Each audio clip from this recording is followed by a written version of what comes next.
A dense wall of fog smothered the Solomon Sea, hiding 3 Japanese destroyers that believed they were untouchable in the night. But what their lookouts couldn't see, American radar watched with perfect clarity.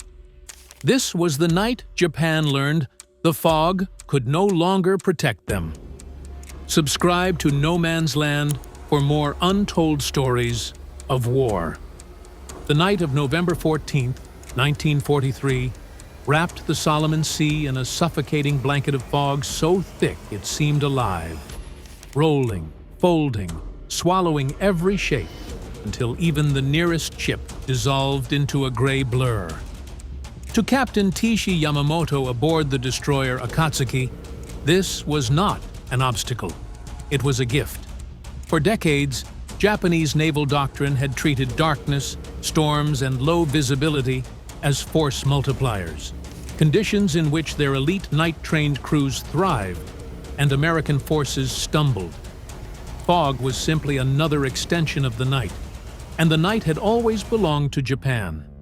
Yamamoto believed that with absolute certainty, as he guided his 3-destroyer task force toward Bougainville with 400 tons of vital supplies. His officers shared the confidence. Young Lieutenant Kenji Sato walked the deck with quiet pride, remembering stories of Japanese destroyers carving through the darkness at impossible speeds, winning battles before American lookouts even knew they were under attack. Their optical gear was the best in the world, their torpedoes legendary, their training unmatched. And tonight, visibility less than 50 meters. No American scout plane, cruiser, or patrol craft could possibly find them. The fog seemed to wrap them in a protective cocoon, promising a clean run and an early arrival. But this belief, that concealment still ruled the seas, was already obsolete. A silent revolution was unfolding far beyond Yamamoto's perception. Just 120 kilometers to the south, aboard the destroyer USS Fletcher, Lieutenant Commander James Patterson watched a glowing green radar screen paint a perfect electronic picture of the very ships Yamamoto believed were invisible. 3 blips, 3 bearings, 3 speeds, every movement captured with mathematical precision. The fog that blinded Yamamoto's lookouts didn't blind the Americans. It only made their advantage stronger. In that moment, 2 worlds coexisted, one shaped by tradition, another shaped by technology. Only one would survive the night. While Yamamoto's task force advanced in total confidence, the USS Fletcher operated in a completely different reality, one where weather, darkness, and distance had no meaning.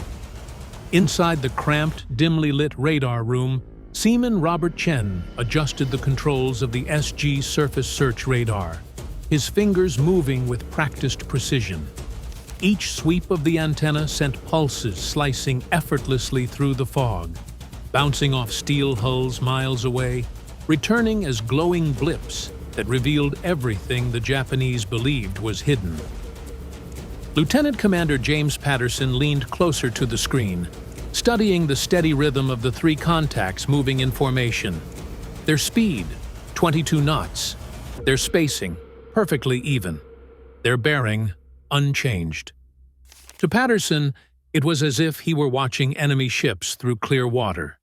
To Chen, it was more than just detection. It was prediction. With every pulse, he could tell not only where the Japanese were, but where they would be minutes from now. On the bridge above, Captain William Bradley absorbed the radar data as calmly as if reading a chart. Unlike Japanese commanders, he trusted radar implicitly. To him, fog was not a shield. It was a weapon he intended to use. Hidden by weather, undetected by the Japanese, Fletcher, O'Bannon, and Nicholas adjusted their headings to create a perfect intercept point. The contrast between the 2 sides couldn't have been sharper. Aboard the Akatsuki, lookouts strained against a wall of gray, seeing nothing, hearing nothing, relying on instinct and experience. Aboard the Fletcher, Chen's radar made the ocean transparent. Every minute brought the Americans closer to an invisible ambush that no amount of Japanese night-fighting skill could anticipate. Chen called out updates with quiet confidence. Range 42,000 meters. Formation holding. No signs they suspect us. Of course they didn't. Yamamoto believed he was alone in the fog, but the Americans were already shaping the battle, moving unseen, unheard. Guided by electronic eyes, the Japanese didn't even know they were facing. The trap was closing, and only one side could see it. Aboard the Akatsuki, the mood remained calm, almost serene. Lieutenant Sato returned to the bridge, reporting high morale and smooth sailing despite the oppressive fog. For the young sailors on deck, the mist felt like a guardian spirit. No aircraft could find them, no patrol vessel could spot them, and no American radar, at least in their minds, could penetrate this living wall of gray. They believed the weather had handed them the safest mission they'd had in months. Captain Yamamoto allowed himself a rare moment of satisfaction. His 3 destroyers, Akatsuki, Ikazuchi, and Inazuma, had maintained flawless formation despite near-zero visibility. Their torpedoes were ready, their cargo secure, their mission on schedule. Everything they had been taught reinforced the belief that fog meant safety, concealment, and tactical advantage. Yamamoto had fought enough battles to trust these truths. What he could not know was that the fog was not an ally tonight. It was a curtain hiding the stage on which his doctrine was collapsing. Out in the void around them, American destroyers were already maneuvering with a precision impossible for Japanese crews to imagine. Fletcher's radar operators updated course and intercept timing with each sweep of their screens, adjusting their vectors silently. O'Bannon and Nicholas shifted in perfect formation, turning the ambush into a carefully choreographed trap. But Yamamoto received none of this information.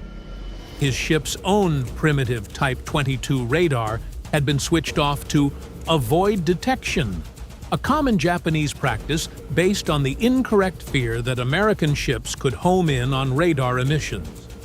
Ironically, this left them utterly blind at the moment when visibility mattered most.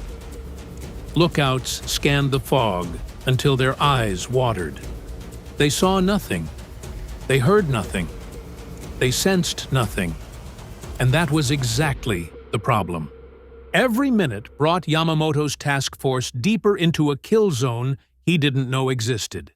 An invisible funnel narrowing around them, shaped not by weather or skill, but by technology he had never trained for and never truly believed would determine the fate of battles.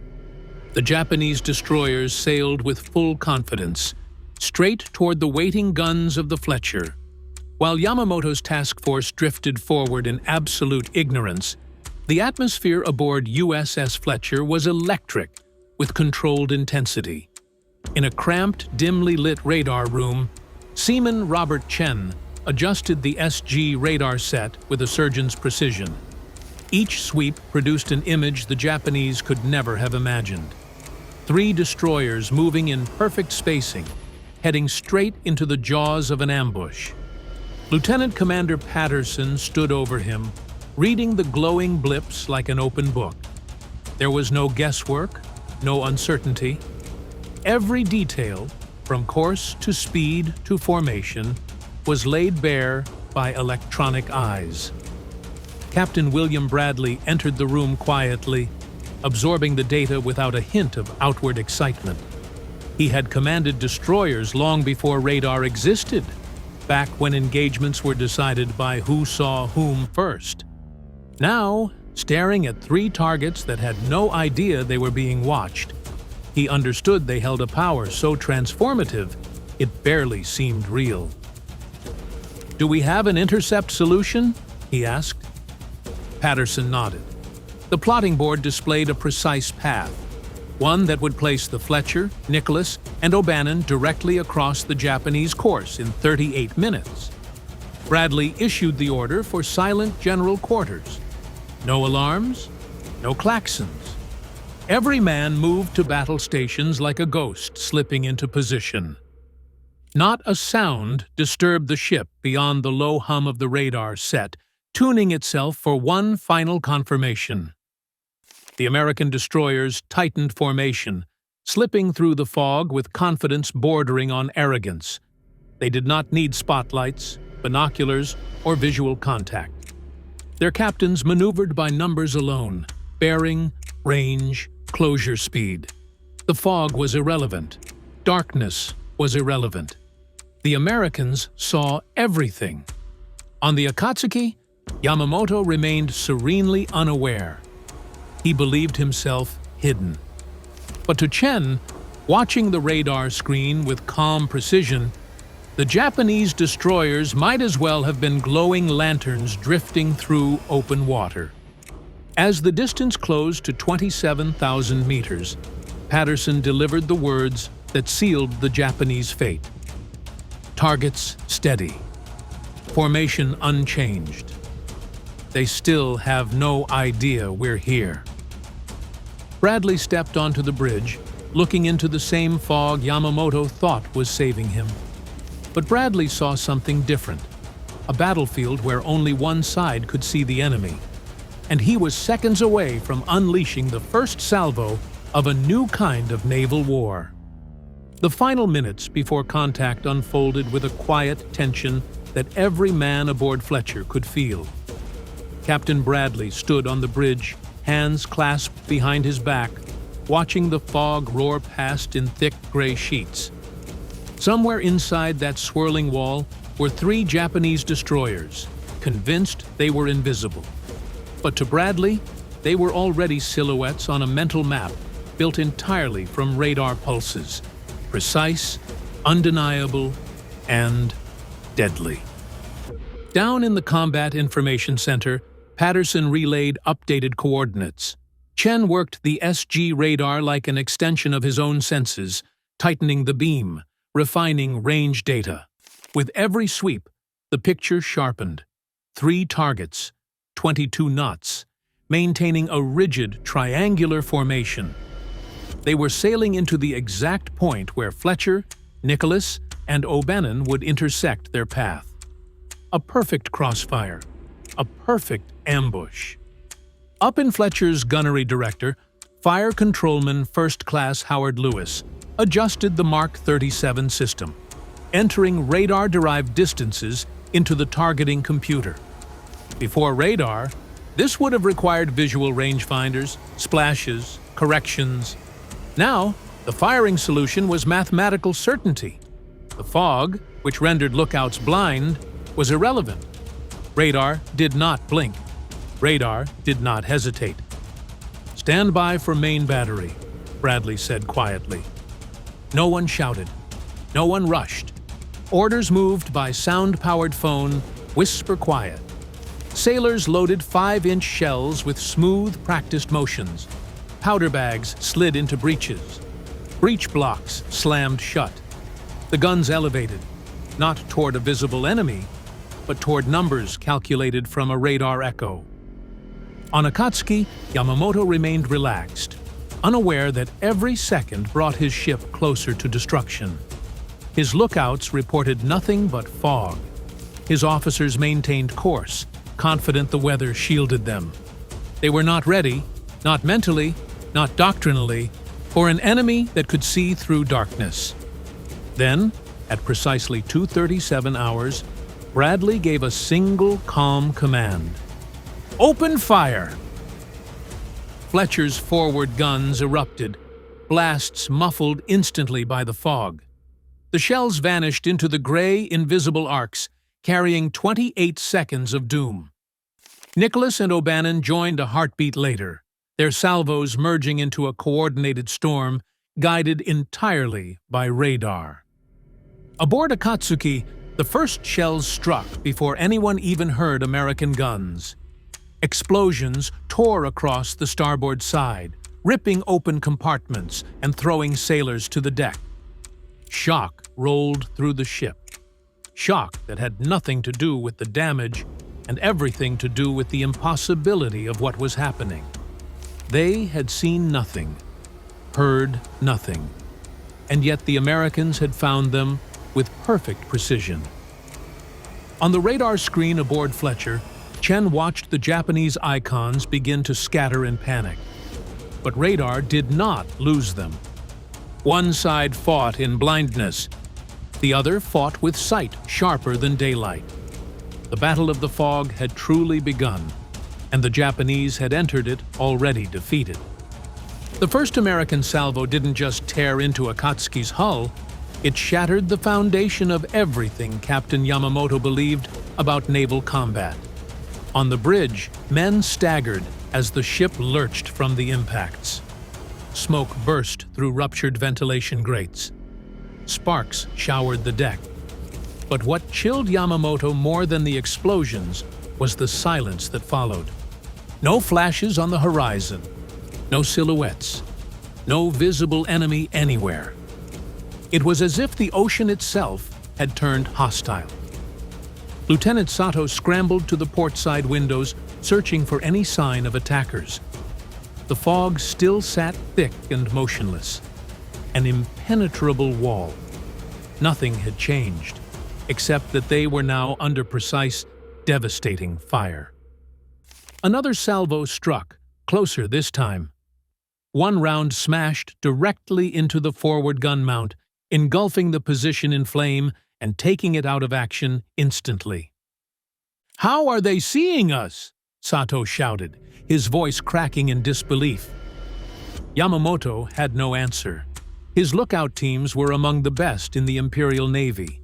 Men trained since youth to read shadows, reflections, the slightest disturbance of water.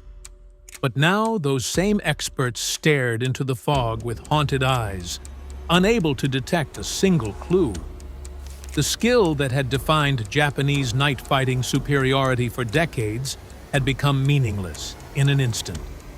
He ordered evasive maneuvers, hoping motion might break whatever spell the Americans were using. But aboard Fletcher, Chen simply reported, "Target altering course. Still tracking." Every turn Akatsuki made appeared instantly on the radar screen. Every attempt at escape only clarified her outline. Evasion was impossible when the enemy watched each movement like a lighthouse through the mist. Behind Akatsuki, her sister destroyers began to panic. One broke hard to starboard, another sharply to port. Their formations dissolved, leaving them even more vulnerable. The Americans didn't need to see them with human eyes. Radar stitched their movements together effortlessly, tracking all three ships like bright signatures on green glass. Captain Bradley, watching the radar feed, understood exactly what was happening on the Japanese bridges. He had seen it before. The moment an enemy realized the battle no longer belonged to sailors, but to machines. The fog that had once protected the Japanese now worked against them, hiding their reactions, confusing their lookouts, isolating each ship in its own shrinking bubble of terror. Another American salvo landed. Akatsuki rocked violently. Flames spread across her midsection. Damage crews rushed to contain the inferno, but the fog trapped the smoke, choking passageways and blinding compartments. Yamamoto clenched the railing, finally understanding the bitter truth. The Americans had acquired a new sense, vision beyond human limits.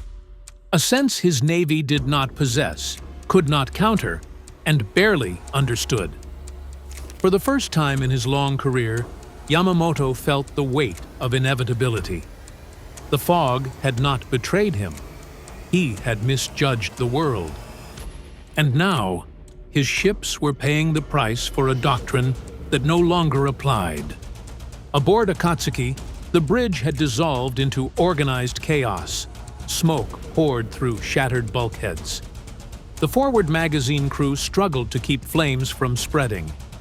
Damage control teams sprinted down darkened corridors lit only by emergency lamps. Yet the greatest crisis was not the destruction. It was the confusion. Yamamoto's officers shouted updates based on guesswork, not observation. No one knew where the Americans were. No one even knew which direction to return fire. That was the final breaking point. Yamamoto gripped the edge of the chart table, steadying himself as a fresh explosion reverberated through the hull. "Prepare dispersal pattern 7, he ordered, his most desperate measure. "Maximum speed. Launch torpedoes on estimated bearings." The long-lance torpedoes, Japan's pride, the terror of the Pacific, were armed and readied with trembling hands. These weapons had sunk cruisers and battleships. They were the silent killers of Savo Island. But tonight, they were being fired blindly into a void. Without visual bearings, without range estimation, without a glimpse of an enemy silhouette, Yamamoto was gambling the lives of his men on mathematical hope. Torpedoes roared from their tubes, vanishing instantly into the gray. Sailors leaned out to listen for distant detonations, but the fog swallowed all sound. On Fletcher, Patterson watched the familiar patterns blossom across the radar plot. "Torpedo launch confirmed," he said calmly. "Multiple wakes, widespread, poor alignment." Bradley smirked. "They're firing blind." He ordered a coordinated course adjustment, small, precise, enough to avoid the tracks without breaking firing solutions. The American destroyers slipped through the fog, gliding past torpedoes that should have been deadly. On radar, the torpedo wakes appeared as faint distortions. To the Americans, avoiding them was as simple as stepping aside. On the Japanese bridges, the lack of explosions was crushing. Minutes passed. Nothing. The long-lance torpedoes, once their most fearsome advantage, were now wasted, streaking uselessly through empty water. Meanwhile, the American guns continued to speak with cold precision. A fresh radar-guided salvo tore into Akatsuki's midships section, blowing open her engine room. Steam vented violently. The ship shuddered, losing speed. The fog glowed orange around her as flames spread upward through shattered plating. One of her escorting destroyers, turning hard to avoid collisions in the mist, wandered directly into the path of Nicholas's guns and took a punishing hit to her aft deck. The Japanese formation had ceased to exist. They were no longer a task force, only isolated ships, each fighting alone inside a 50-meter bubble of visibility, with an enemy that saw them with perfect clarity. On Fletcher's bridge, Bradley watched the radar picture unfold with clinical detachment. "They're scattering," Patterson reported. "No cohesion, no counterattack." Bradley nodded. "Then we finish this." Another salvo roared into the fog. Yamamoto heard the next shells coming, felt the deck vibrate before impact, but he still saw nothing.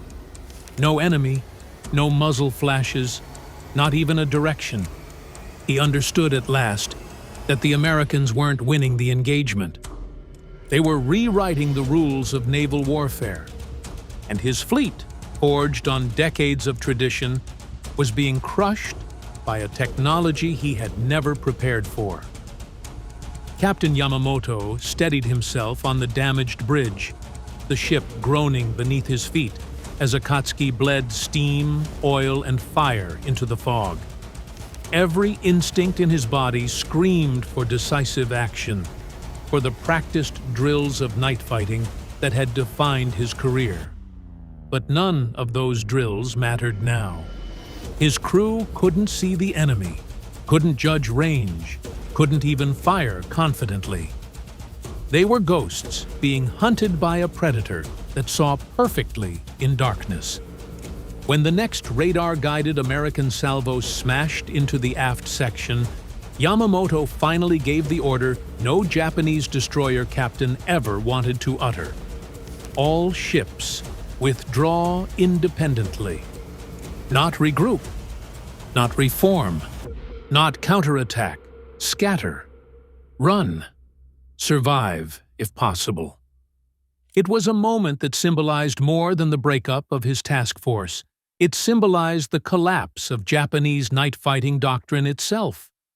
The technique that had once humiliated Allied fleets at Java Sea, at Savo, at Tassafaronga, now provided no protection at all. Fog and darkness had become traps rather than shields.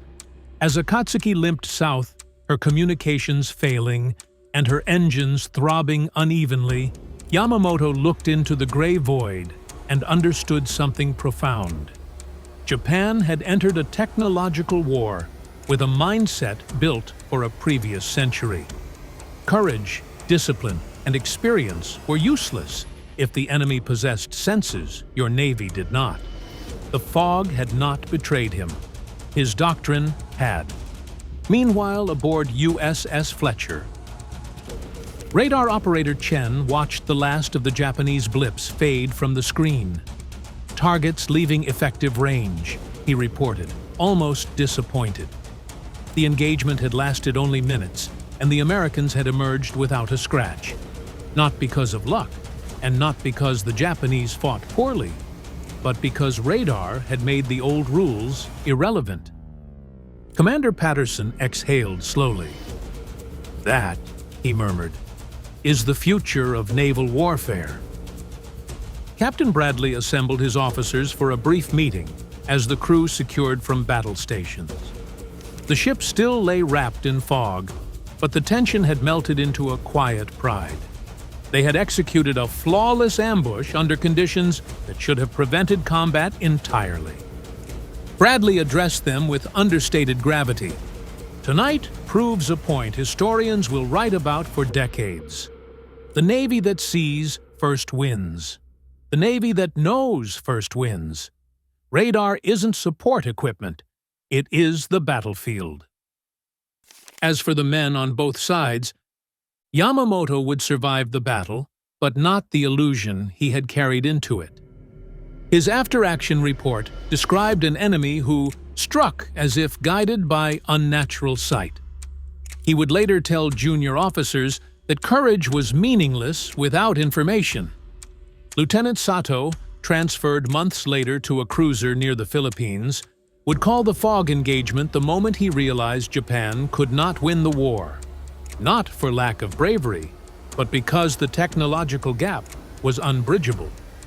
Chen would return home after the war to help design commercial radar systems, always remembering the night the fog became invisible.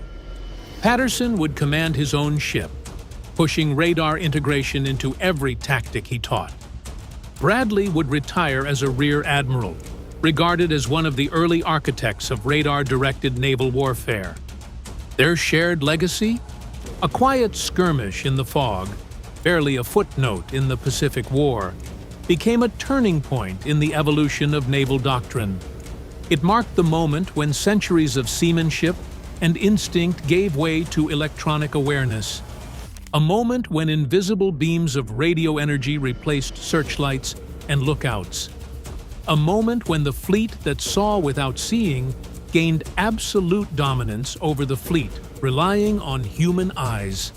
And for Captain Yamamoto, standing someday in a peaceful port, recalling that terrible night, the lesson was simple and devastating. The fog had not changed. Warfare had.